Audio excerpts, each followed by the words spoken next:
প্রিয় মাধ্যমিকের ছাত্রছাত্রীরা, আজকে তোমাদের ইতিহাস থেকে যে প্রশ্ন আসে গ বিভাগ থেকে, কি বললাম আমি, গ বিভাগ থেকে যে প্রশ্ন আসে 2 নম্বর করে মোট 11টি তোমাদের প্রশ্ন লিখতে হয়। 11 দুগুণে 22 নম্বর। সেই 22 নম্বরের জন্য তোমাদের প্রথম দুটো অধ্যায় থেকে আমি তোমাদের প্রশ্ন লেখাবো সাজেশন হিসেবে।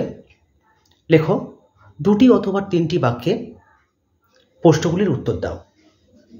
তোমাদের লিখতে হয় কিন্তু এখান থেকে 11টা প্রশ্ন, নম্বর থাকে 2টো করে, নম্বর 11টা লিখতে হয়, 11 দুগুণে 22। প্রথম চ্যাপ্টার থেকে লেখো প্রশ্ন, সামাজিক ইতিহাস কী? সামাজিক ইতিহাস কী?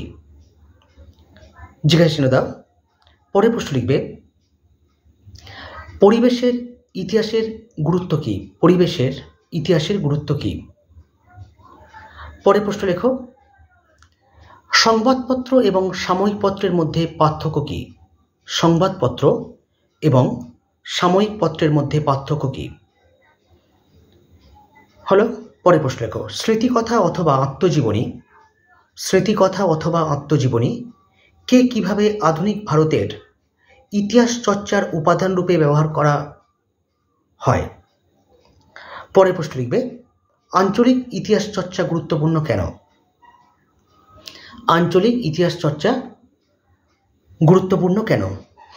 পরের প্রশ্ন লিখবে, সামরিক ইতিহাস চর্চার গুরুত্ব কী? সামরিক ইতিহাস চর্চার গুরুত্ব কী? পরের প্রশ্ন লিখবে, আত্মজীবনী ও স্মৃতিকথা বলতে কী বোঝায়? পরের প্রশ্ন লেখো, সরকারি নথিপত্র বলতে কী বোঝায়? সরকারি নথিপত্র বলতে কী বোঝায়? পরের প্রশ্ন লেখো, আধুনিক ভারতের ইতিহাস চর্চার উপাদান হিসেবে, আধুনিক ভারতের ইতিহাস চর্চার উপাদান হিসেবে সরকারি নথিপত্রের সীমাবদ্ধতা কী? পরের প্রশ্ন লিখবে, ভারতীয় জাতীয়তাবাদের ইতিহাসে 1911 খ্রিস্টাব্দ গুরুত্বপূর্ণ কেন? ভারতীয় জাতীয়তাবাদের ইতিহাসে 1911 খ্রিস্টাব্দ গুরুত্বপূর্ণ কেন? পরের প্রশ্ন লিখবে, ইতিহাসের উপাদান রূপে সংবাদপত্রের গুরুত্ব আলোচনা করো।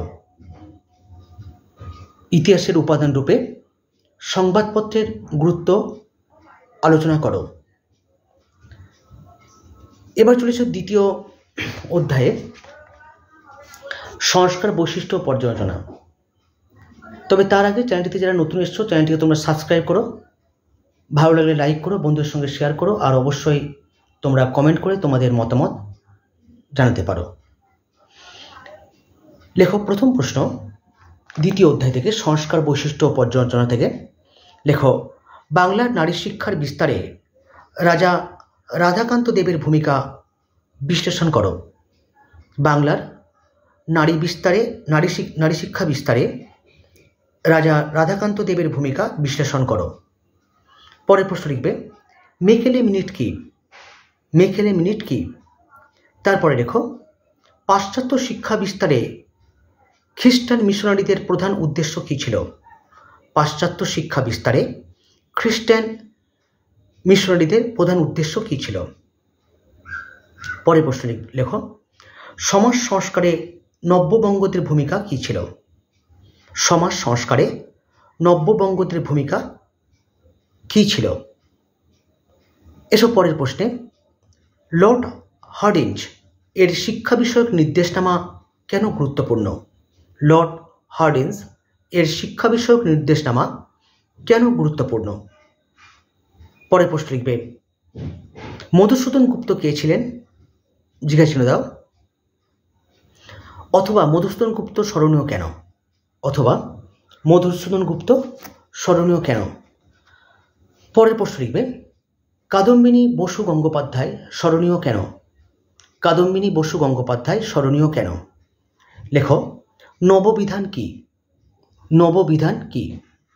এসব পরের প্রশ্নে, স্কুল বুক সোসাইটি কেন প্রতিষ্ঠিত হয়? স্কুল বুক সোসাইটি কেন প্রতিষ্ঠিত হয়? পরের প্রশ্ন লিখবে, কোম্পানির শিক্ষাক্ষেত্রে চুঁইয়ে পড়া নীতি, কোম্পানির শিক্ষাক্ষেত্রে চুঁইয়ে পড়া নীতি বলতে কী বোঝায়? পরের প্রশ্ন লিখবে বাংলার নবজাগরণ বলতে কি বোঝায়? বাংলার নবজাগরণ বলতে কি বোঝায়? পরের প্রশ্ন লিখবে ভারতবর্ষীয় ব্রাহ্ম সমাজ বিভক্ত হলো কেন? ভারতবর্ষীয় ব্রাহ্ম সমাজ বিভক্ত হলো কেন? পরের প্রশ্ন লিখবে কলকাতা বিশ্ববিদ্যালয় প্রতিষ্ঠার উদ্দেশ্য কী ছিল? কলকাতা বিশ্ববিদ্যালয় প্রতিষ্ঠার উদ্দেশ্য কী ছিল? পরের প্রশ্ন লিখবে কে কখন রামকৃষ্ণ মিশন প্রতিষ্ঠা করেন? কে কখন রামকৃষ্ণ মিশন প্রতিষ্ঠা করেন? পরের প্রশ্ন লিখবে গ্রাম বার্তা প্রবেশিকা প্রকাশনের উদ্দেশ্য কী ছিল? গ্রাম বার্তা প্রকাশিকা প্রকাশনের উদ্দেশ্য কী ছিল? এই কটা প্রশ্ন করলে তো আশা করি তোমরা টেস্ট পরীক্ষায় এবং মাধ্যমিক পরীক্ষায় কমন পেয়ে যাবে। ভালো করে পড়াশোনা করো, ভালো থেকো, ভালো ভেবো, আর অবশ্যই ভালো করে পড়াশোনা করো। আজকের মতো এই পর্যন্ত। Tata, bye bye.